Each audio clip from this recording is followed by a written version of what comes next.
Whether Atiku is running, whether Tinubu is running in 2027, we don't know. But in case they present for themselves for the ballot, Tinubu will not be their biggest opponent. The biggest opponent to any major opposition leader in Nigeria today is voter apathy. And anytime there is voter apathy, the incumbent wins. That's right. Before the elections, the vulnerabilities of these systems, the processes were all known.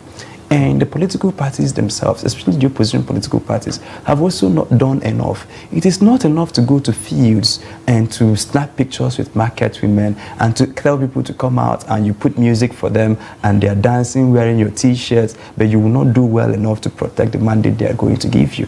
Since the elections, how many political parties, especially the two dominant opposition political parties, have called for a review to see what were the vulnerabilities of these systems and the processes, and how can we make sure or mitigate it, mitigate it in the next election. But what you see is that you have people come on television, they organize press conference, lambast INEC, and go home. That's all. And then you leave the same systems and processes in the hands of your quote-unquote political opponent. I don't want to use enemy.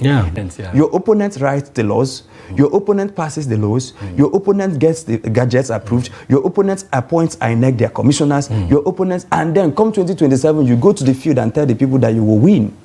I mean, when you're now telling me about rigging, yes, I will blame the person who attempted to rig the election or who rigged, but we also blame the person who left our door open for people to come in and snatch our ballot boxes. So if the opposition has done their work as opposition and done all the things and ask themselves before going into any contest, what are the fault lines of this system? Don't pretend that you're running for office in the United States of America, for instance. Don't pretend that you're running for office in the United Kingdom. You are not. You are running for office in Nigeria. So you ask yourself, what are the several vulnerabilities and how can we mitigate them? Even if we're not able to stop them completely, how are we able to reduce them? How are we able to substantially minimize the impact on the elections? And then you will see that our parents never really recovered from 1993.